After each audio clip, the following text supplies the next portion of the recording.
Hello Ram Ram सा खम्मा गणी। आप सभी राजस्थान वासियों के लिए बहुत बड़ी खुशखबरी है। राजस्थान सब इंस्पेक्टर की भर्ती, जिसके बारे में अभी 2-3 दिन पहले वीडियो बनाई थी कि इस महीने फॉर्म आने वाले हैं, और इस महीने छोड़ो 2 दिन बाद ही फॉर्म आ गए हैं। 1015 ऐतिहासिक वैकेंसीज। राजस्थान के इतिहास में कभी सब इंस्पेक्टर के पद इतने ज़्यादा संख्या में नहीं आए। ये आप लोगों का सौभाग्य है कि आपके सामने ये भर्ती है, और सबसे बड़ी बात कि 3 साल की एज में छूट भी है। और जो अदर स्टेट से अगर कोई बच्चा इसको देखे तो वो बच्चा भी फॉर्म भर सकता है, बस जनरल कैटेगरी में काउंट होगा, यानी जनरल की सभी सीटों के लिए वो भी एलिजिबल है। और दूसरा कि राजस्थान की ग्रुप सी की भर्तियों में सब में सीईटी एग्जाम पास करना जरूरी है, तो इसमें सीईटी की भी कोई कंडीशन नहीं है। यानी बच्चा, फ्रेशर बच्चा भी जो राजस्थान में पहली बार कोई भर्ती देखना चाह रहा है, तो वो बच्चा भी फॉर्म इसमें भर पाएगा। पहली कोई क्राइटेरिया नहीं चाहिए, सिंपल एक क्राइटेरिया, ग्रेजुएट आप होने चाहिए, तो आप राजस्थान के सब इंस्पेक्टर की भर्ती देख पाएंगे। प्रोसीजर क्या है, पूरा नोटिफिकेशन आ चुका है। 10 अगस्त आपके फॉर्म की डेट है, यानी 10 अगस्त से आप फॉर्म डाल दोगे। लेकिन बच्चों, अब तक ये रहा है राजस्थान में, अधिकतर बार ऐसा होता है कि आपको कैलेंडर में डेट दे दी जाती है पहले ही कि आपकी एग्जाम डेट ही है, फॉर्म की डेट नहीं पता होती। लेकिन यहाँ एग्जाम की डेट नहीं पता, फॉर्म की डेट पता है, तो अच्छी बात है। एग्जाम तो फिर एक दिन होना ही है, उसमें कोई दिक्कत ही नहीं है भाई। बात ये होती है कि हमारे फॉर्म कब आ रहे हैं, फॉर्म के लिए मैं एलिजिबल हूं या नहीं हूं। तो जिस दिन से आप फॉर्म के लिए एलिजिबल हैं, वो दिन आपको पता ही चल चुका है कि भाई फॉर्म तो अब भर ही जाएगा। 3 साल की एज छूट है, तो उनको भी पता लग गया कि मेरा फॉर्म भर ही जाएगा। तो अब वो वाली सारी टेंशन खत्म है कि मेरा फॉर्म भर पाऊंगा नहीं भर पाऊंगा, कब से फॉर्म आएंगे कब से नहीं आएंगे, सारी डेट क्लियर है। बात है सिर्फ एग्जाम डेट की। तो एग्जाम डेट की ये काम है आरपीएससी का, आपका नहीं है, ठीक है। वो एग्जाम होना ही एक दिन, और बहुत ज्यादा समय राजस्थान सरकार नहीं देती है एग्जाम्स के लिए। आरपीएससी बहुत ज्यादा अंतर नहीं करती है फॉर्म के बाद एग्जाम में। तो आप ये मान लो कि 3 महीने 4 महीने मैक्स टू मैक्स इतना ही लगेगा। चलिए, तो भाई आगे बात कर लेते हैं कि इस पूरी वैकेंसीज को कैटेगराइजेशन करूं कि किसमें कितने पद आए हैं। 1015 वैकेंसीज, जैसा अभी परसों 2 दिन पहले की वीडियो में बताया है आपको।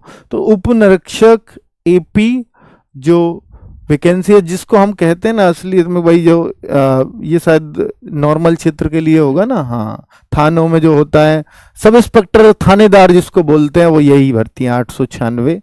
और शहरिया के लिए 4 हैं, शहरिया जनजाति के लिए अलग से रहती हैं वैकेंसीज। और उपनिरीक्षक अनुसूचित क्षेत्र, आपको पता है टीएसपी एरिया होता है, तो उसमें 25 वैकेंसीज हैं।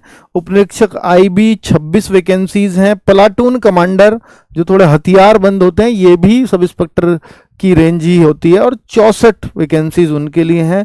तो टोटल 1015 वैकेंसीज हो गई हैं कुल मिलाकर के। चलिए अब बात करते हैं कि भाई और क्या विवरण है इसके बारे में। तो आवेदन की तिथि आपको क्लियर होनी चाहिए कि 10 अगस्त से आवेदन शुरू हो रहे हैं। 8 सितंबर तक आप कभी भी फॉर्म भर सकते हैं, रात्रि 12 बजे तक। मेरी आप सब लोगों को सलाह है कि लास्ट तक वेट ना करें फॉर्म भरने का। आपको 10 तारीख को ही फॉर्म कैसे भरा जाना है, इसके लिए भी हम एक वीडियो बना देंगे कि ऐसे ऐसे भरिए, ताकि फॉर्म में किसी तरह की कोई मिस्टेक ना हो, और जिससे आपको बाद में पछताना ना पड़े। क्योंकि फॉर्म में की गई एक भी मिस्टेक आपको लास्ट तक मेहनत करने से रोकती है, क्योंकि आप उसके बारे में ही चिंतित होते हो कि पता नहीं क्या होगा। ठीक है, तो हम 10 तारीख को ही आपको एक वीडियो बना देंगे, क्योंकि फॉर्म भरने की किस किस तरह से भरना है।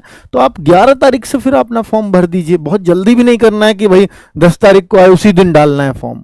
लेकिन आप ये भी मत करना कि 8 सितंबर लास्ट डेट है तो सितंबर में ले जाओ अपने फॉर्म को। मैं तो कहूंगा कि सब लोग अगस्त में ही भर देना, ठीक है, लास्ट को बचो ही नहीं। पता लगा साइट हैंग चल रही है, फिर दिक्कतें होती हैं। शैक्षणिक योग्यता सबको मालूम होना चाहिए कि भाई एक ग्रेजुएशन की डिग्री होनी चाहिए, चाहे किसी भी सब्जेक्ट से हो, कोई फर्क नहीं पड़ता, कितना भी परसेंटेज हो, तो वो सब चलेगा यहां पर। ठीक है, चलिए आगे बात करते हैं कि आयु सीमा क्या है। तो आयु सीमा आपको मालूम है कि इसमें 20 से 25 वर्ष होती है जनरल कैटेगरी के लिए, लेकिन यहाँ 3 वर्ष की छूट दे दी गई है, और 20 से 25 वर्ष कब मांगी गई है, लेकिन ये मांगी 1/1/2026 को गई है। ठीक है, जो बच्चा आज की डेट में 19.5 साल का भी है ना, वो भी फॉर्म भर देगा, इसका मतलब, क्योंकि 1/1/2026 को मांगी गई है। ठीक है, तो 1/1/2026 को 20 से 25 साल एज होनी चाहिए, लेकिन आयु सीमा में 3 साल की आपको छूट दे दी गई है। तो इसका मतलब है जो ये और वर्ग हो गए, पिछड़ा वर्ग हुआ, अति पिछड़ा वर्ग हुआ, और अर्थ ईडब्ल्यूएस वाली कैटेगरी हुई, तो ये अगर आप इससे लगाओगे 25 + 3 28 + 5 यानी 32 वर्ष तक अब ये फॉर्म भर पाएंगे। 28 5 33, सॉरी 33 वर्ष तक ये लोग फॉर्म भर पाएंगे। अब कोई महिला है तो महिला 33 5 38, लेकिन महिला इन कैटेगरी की है, लेकिन कोई जनरल की महिला है तो उनके लिए 33 साल है जनरल की। समझ में आ गई? 20 से 33, 20 से 38 किसके लिए है? तो ये आपको एकदम क्लियर होना चाहिए कि कौन कैसे फॉर्म भर सकता है। आगे बात कर लेते हैं कि आवेदन की प्रक्रिया इस वेबसाइट पर रहेगी, आरपीएससी की ऑफिशियल वेबसाइट है, तो इसी पे आपको ये फॉर्म भरना होगा। इसके लिए हम बाद में एक वीडियो बनाएंगे, यानी 10 तारीख को एक वीडियो मिलेगा आपको। आगे बात कर लेते हैं कि भाई एक ओटीआर के थ्रू फॉर्म भरा जाता है, और ओटीआर में एक नियम चेंज किया है इस बार आरपीएससी ने कि बहुत सारे बच्चे ओटीआर कर देते हैं फीस दे करके, भाई 400 रुपए दिए, काम खत्म, अब पेपर दें ना दें सब उनके हाथ में होता है। तो ये कह रहे हैं कि अगर आपने 2 परीक्षाएं एक फाइनेंशियल ईयर में 1 अप्रैल से 31 मार्च तक फाइनेंशियल ईयर गिना जाता है, तो अगर एक फाइनेंशियल ईयर में आपने 2 परीक्षाएं नहीं दी ओटीआर करने के बावजूद भी, फॉर्म भरने के बावजूद भी 2 परीक्षाएं अगर आपने नहीं दी, फॉर्म भरा उनका और आपने एग्जाम नहीं दी, फॉर्म ही नहीं भरा फिर तो नहीं, लेकिन 2 परीक्षाएं आप उपस्थित ही नहीं हुए, तो फिर आपको अगली बार ओटीआर करने के लिए जो है 750 रुपए देने पड़ेंगे। ये रहा अभ्यर्थी को दोबारा ओटीआर करने के लिए, और आपने लगातार 2 साल ये कर दिया तो फिर आपको 1500 रुपए देने पड़ेंगे, है ना, कि आप लगातार 2 सालों में आप परीक्षा ही देने नहीं गए। तो ये एक नया नियम इन्होंने किया है ताकि बच्चे उपस्थित ज्यादा हों परीक्षा देने के लिए। और अभी ऑनलाइन शुल्क क्या ले रहे हैं ओटीआर के लिए? 500 रुपए। हाँ कितना? हाँ ये रहा 500 रुपए आपके लिए, जो सभी प्रकार के अनुमत संशोधन, ये संशोधन के लिए है, ये संशोधन के लिए है कि ऑनलाइन फॉर्म में कोई गलती हो जाए तो उसके लिए 10 दिवस के अंदर आप संशोधन कर सकते हैं। संशोधन की फीस है वो तो 400 रुपए है, लेकिन संशोधन 500 रुपए में फिर किया जा सकता है। ठीक है भाई, संशोधन की जरूरत ना पड़े इसलिए ही हम लोग वीडियो बनाएंगे 10 तारीख को, ताकि आपके वो 500 भी बचे और एक टेंशन बचे। कई बार ऐसा होता है कि संशोधन तो ठीक है, बच्चा ये कहता है कि सर 50,000 ले ले बस संशोधन हो जाए, फिर संशोधन की डेट भी निकल गई। भाई 500 भी नहीं दुखते अगर फॉर्म में गलती हो जाए और आपको गलती मिल जाए। लेकिन कई बार क्या होता है, कैफे वाले से फॉर्म भरवाया, साइबर कैफे वाले से, और फॉर्म रख लिया घर पे भर के और हमने देखा ही नहीं, और जब संशोधन की तिथि निकल गई तब हम देख रहे हैं कि अरे आज तो कोई 50,000 भी ले लेना, बस ये करेक्ट कर दे, क्योंकि आपकी वो गड़बड़ी ही इतनी बड़ी है। कैटेगरी मान लो ओबीसी से जनरल हो गई है, तो फिर क्या करोगे आप? तो फिर तो कुछ नहीं हो सकता, है ना। तो इसलिए बहुत इंपॉर्टेंट हो जाता है फॉर्म को सही भरना। चलो, प्रमाण पत्रों का सत्यापन वगैरह, ये उसके लिए कंडीशंस लिखी गई हैं। क्रिमिलेयर, नॉन क्रिमिलेयर आपको पता है पिछड़ा वर्ग वगैरह में होता है, ईडब्ल्यूएस कब का बना हुआ होना चाहिए, तो वो सारी कंडीशंस यहां पर दी हुई है भाई। चलो आगे बात करते हैं। ये एक और कंडीशन है फिजिकल की, तो फिजिकल में आपको इतना पता होना चाहिए 168 सेंटीमीटर हाइट लेते हैं लड़कों की, 168 सेंटीमीटर हाइट होनी ही चाहिए, और सीना जो होना चाहिए 81 सेंटीमीटर मिनिमम और 86 सेंटीमीटर फुलाकर, 81 से 86 फुलाव के साथ। चलो आगे बात करते हैं कि सबसे पहला स्टेप 1, नंबर 1 स्टेप क्या होगा? राजस्थान सब इंस्पेक्टर की भर्ती में सबसे पहले एग्जाम होगा। एग्जाम में क्या क्या आता है ध्यान दीजिएगा। एग्जाम ऑब्जेक्टिव टाइप होगा, एक ही एग्जाम होता है, एकल परीक्षा होती है, उसके बाद सीधा फिजिकल है। तो जनरल हिंदी 2 घंटे का पेपर 200 मार्क्स। तो मेरे भाई ये 200 मार्क्स बहुत सारे बच्चे नवीन सर के लिए कह रहे हैं, तो मैं आपको बता दूं कि नवीन सर तो हिंदी नहीं पढ़ा पाएंगे क्योंकि हिंदी वो नहीं पढ़ाते हैं। अब यहां आपको बेस्ट टीचर मैं निकाल करके दूंगा, और ये मेरी गारंटी है कि आपको इन 200 नंबर का बिल्कुल भी पछतावा नहीं रहेगा कि मैंने सब इंस्पेक्टर के लिए यहां से क्यों पढ़ा या इस टीचर से क्यों पढ़ा। मैं वही टीचर दूंगा जो वास्तव में ही आपके 200 के 200 प्रश्नों को मिलवाने की क्षमता रखता हो। ठीक है, 200 मार्क्स दिलवाने की, सॉरी नंबर तो, क्वेश्चन तो 100 ही आते हैं, तो 100 के 100 प्रश्न मिलवा सके आपकी परीक्षा में, ये जो है ऐसे टीचर की मैं व्यवस्था करूंगा, ये मेरी जिम्मेदारी है। मैं जनरल नॉलेज में और साइंस में ऐसा नहीं कह सकता कि 100 के 100 प्रश्न मिल जाएंगे, क्योंकि दूसरा पेपर आपका 2 घंटे का 200 मार्क्स का 100 क्वेश्चन, दोनों में 100-100 क्वेश्चन आएंगे। तो मैं ये नहीं गारंटी दे सकता कि भाई जो यहां पर मैं 100 क्वेश्चन का टीचर रख सकता हूं, नहीं, लेकिन यहां मुझे पता है कि मैं हिंदी में चाहे कितनी भी मुश्किल आती हो, बहुत सारे बच्चे उस दिन कमेंट कर रहे थे सर हिंदी बहुत मुश्किल आती है, हिंदी का पेपर पीछे का उठा करके देखो। भाई कितनी भी मुश्किल क्यों ना आती हो, हिंदी में चीजें ही लिमिटेड हैं अगर आप सही पूछो, और हिंदी हम रोज बोलचाल की भाषा में यूज करते हैं, तो वो उस चीज का फायदा मिलेगा। हाँ, मान लीजिए हम अंग्रेज होते तो हमें हिंदी बहुत मुश्किल पढ़नी है ना, रोज तो हम उसको दिन रात बोल रहे हैं, तो ये मुश्किल कभी होती ही नहीं है। हाँ, साहित्य एक पार्ट होता है जो इसका मुश्किल हो सकता है, ठीक है, बाकी ऐसा कोई चीज ही नहीं है जो हिंदी में मुश्किल हो, क्योंकि साहित्य में रटना पड़ता है। अब बात करते हैं जनरल नॉलेज और जनरल साइंस की। ये पेपर अभी हाल फिलहाल में कोई पेपर हुआ था जिसमें बच्चे बोल रहे थे कि सर बहुत मुश्किल आता था, तो भाई मुश्किल देखिए, मैं इसको आसान तो बना नहीं सकता, जनरल नॉलेज जैसा आएगा वो तो आएगा ही, पर आपको ये रखना है कि यार जितना सब करें, देखिए हिंदी में तो आप एज ले जाएं सबसे कि सबसे बेहतर करने का प्रयास करेंगे, लेकिन जनरल नॉलेज में इतना तो जरूर रखें, जिसकी वीक है मैं उसके लिए कह रहा हूं स्पेशली जनरल नॉलेज और साइंस, क्योंकि यहाँ राजस्थान की भी जीके है या इंडिया की भी जीके है पूरी है, और साइंस की एक अच्छा रोल है, करंट अफेयर्स का अलग रोल है, मैथ रीजनिंग भी 10 क्वेश्चन पूछे जाते हैं। तो यहां मैं जो आपसे बोलूंगा कि भाई इसको इतना जरूर कर लें कि जितना सब करते हैं, अगर आपका उतना भी नहीं है तो फिर तो ये आपको बहुत बड़ा नुकसान होने वाला है। यानी बेसिक जीएस तो आपको सबको बहुत अच्छे से पढ़नी पड़ेगी, और जितना आप पढ़ सकते हैं पढ़िए, बाकी यहां आपको मिलेंगे हिंदी में पूरे मार्क्स, पूरे मतलब पढ़े हुए प्रश्न मिलेंगे सब, क्योंकि हिंदी का मैंने सिलेबस देखा है, और सिलेबस से तो भाई बाहर क्यों ही जाएगा, कोई आयोग है कोई, ऐसे तो है नहीं, आरपीएससी सिलेबस से तो बाहर नहीं जाएगी, तो इसमें जो भी जितना भी डीप हो सकता है वो पढ़ाएंगे। तो बिल्कुल भी चिंता इन सब टॉपिक्स को देख करके मुझे लगता है कोई भी आवश्यकता नहीं है आपको हिंदी के पेपर की चिंता करने की। बात है जीएस की, तो जीएस में जो जो टॉपिक्स है ये आपको बहुत अच्छे से कराया जाएगा, और सबसे अच्छी बात जीएस की वही होती है कि अगर किसी एग्जाम के लिए जीएस के टॉपिक्स दे रखे हैं तो फिर बहुत आसान हो जाता है टीचर्स के लिए करवाना, क्योंकि भाई फिर इन टॉपिक्स में डीप जाना है आपको, इनसे बाहर नहीं जाना। तो एक लिमिटेशंस इसमें भी दी है जो बहुत अच्छी बात है।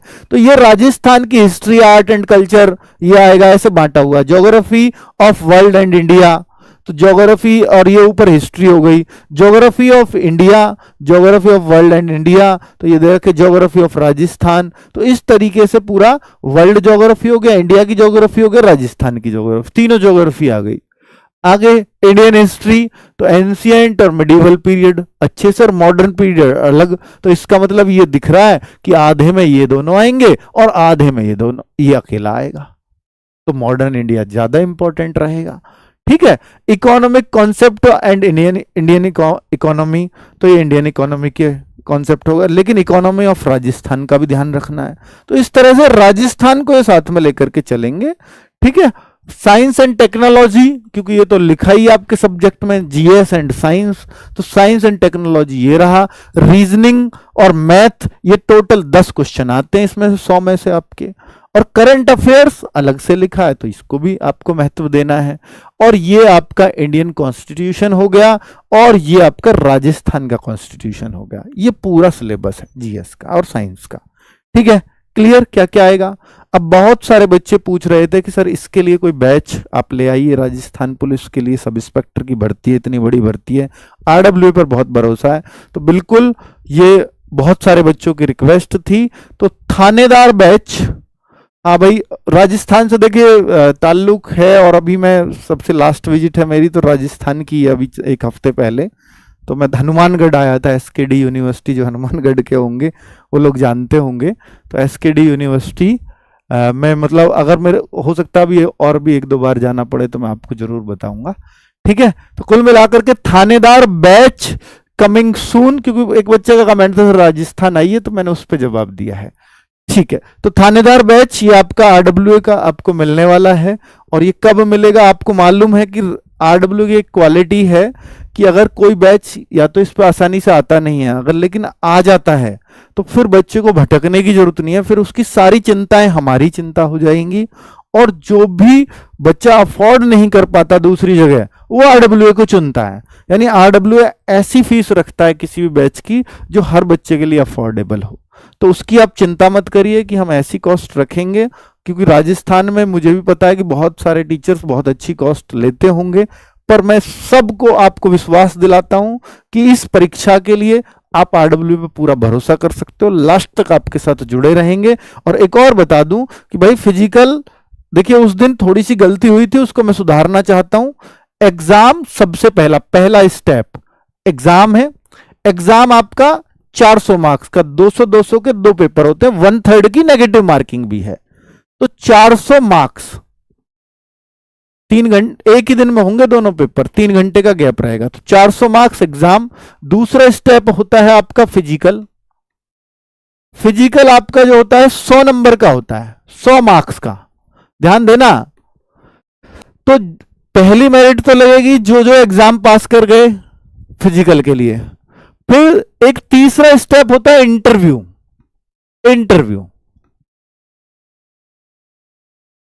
ठीक है, तो यहां करीब 20 गुने बच्चे को बुलाया जाता है। यानी कितनी वैकेंसीज है आपके लिए? आपके लिए वैकेंसीज है 1015। तो इसका आप 20 गुना कर देंगे तो करीब 20,000 प्लस बच्चों को कहां बुलाया जाएगा। ये अब तक का रिकॉर्ड रहा है, मैं उस हिसाब से कह रहा हूं। 20,000 बच्चों को करीब फिजिकल के लिए बुलाया जाएगा, और फिजिकल से फिर इधर इंटरव्यू के लिए 3 गुना बच्चों को, यानी वैकेंसीज का 3 गुना। यानी ये कितने बच्चे? 1015 गुना 3, यानी 3045 बच्चों को इंटरव्यू के लिए कॉल होगा। तो अब ये कैसे कैसे मेरिट लगती है कि जो बच्चा एग्जाम में अच्छा स्कोर करेगा उसको फिजिकल, यानी 20 गुना जहां भी पूरे हो जाएंगे, 20,000 टॉप के बच्चों को, 20,000 ऊपर के बच्चों को कट ऑफ लगाया जाएगा, यहां बुलाए। फिर दूसरी कट ऑफ लगेगी इंटरव्यू के लिए, यानी 3045 बच्चों के लिए। अब सोचिए 20,000 में से 6,000 ने फिजिकल मार दिया। अब आप सोचो कि 20,000 में से अगर फिजिकली 3,000 मार पाए फिर तो सारे इंटरव्यू देंगे, लेकिन 20,000 में से 6,000 ने फिजिकल मारा तो फिर क्या करेंगे वो? तो ये 100 मार्क्स का, वैसे तो फिजिकल में 50 मार्क्स लाना जरूरी है, और 3 चीजें होती हैं फिजिकल में, एक रनिंग होती है, एक आपका जो इसमें होती है लॉन्ग जंप, और एक होती है इसमें बीम। ठीक है, चिनअप, हाँ लड़कियों के लिए गोला फेंक, बीम नहीं है। तो ये अब उसमें 40 नंबर की दौड़ है, 30 नंबर के आपके लॉन्ग जंप है, और 30 नंबर के आपके चिनअप्स हैं। तो उसमें मार्क्स बांटे हुए हैं कि, और दौड़ भी 1600 वगैरह नहीं है, 100 मीटर है सिर्फ। ठीक है, और उसमें इतने सेकंड में आओगे तो पूरे नंबर, इतने सेकंड में आओगे तो इतने नंबर। वो मैंने पिछली बार दिखाया है, पिछली वीडियो में देख लेना एक एक चीज। तो ये क्या करेंगे कि 100 नंबर को 400 में से जोड़ के, यानी पिछली बार हमने बोला कि ये क्वालिफाइंग ही है, कैसे वो अब आपको समझ में आएगा। ये 500 में से जो बच्चा ज्यादा लाएगा उसको इंटरव्यू के लिए कॉल करेंगे। समझ में आया कि 400 प्लस 100 का जो फिजिकल है उसके लिए इंटरव्यू के कॉल हो गया। अब यहां पर, अब ये जो यहां पर आ गए 3045 बच्चों में जो आ गया, अब इंटरव्यू के अलग से 50 नंबर है। कितने? 50 मार्क्स। अब फिर ये फिजिकल के नंबर हट जाएंगे, इनका कोई अर्थ नहीं। 3045 में आ गया, अब फिजिकल के मार्क्स का कोई मतलब नहीं। फिर से ये नंबर एग्जाम प्लस इंटरव्यू, यानी फाइनल जो मेरिट लगेगी, फाइनल कट ऑफ, पहली मेरिट लगी यहां, दूसरी लगी इसके लिए, और एक लगेगी फाइनल मेरिट। तो एग्जाम के मार्क्स प्लस आपके इंटरव्यू के मार्क्स, इन दोनों को जोड़ करके फाइनल मेरिट बनती है। यानी कितने में से? 400 प्लस 50, 450 में से जो बच्चा ज्यादा स्कोर करेगा उसका फाइनल सिलेक्शन हो जाएगा। यानी फिर फिजिकल के मार्क्स का कोई अर्थ नहीं है, भाई फिजिकल में 100 ले आए और यहाँ थोड़े से कम भी थे, तो जुड़ करके आप इंटरव्यू के लिए कॉल हुई ना, पर यहाँ के कम का असर फिर इंटरव्यू में बाद में पड़ेगा, फाइनल मेरिट पे पड़ेगा। तो ये पूरा प्रोसीजर है राजस्थान पुलिस में सब इंस्पेक्टर बनने के लिए, जो मैंने आपको बताया।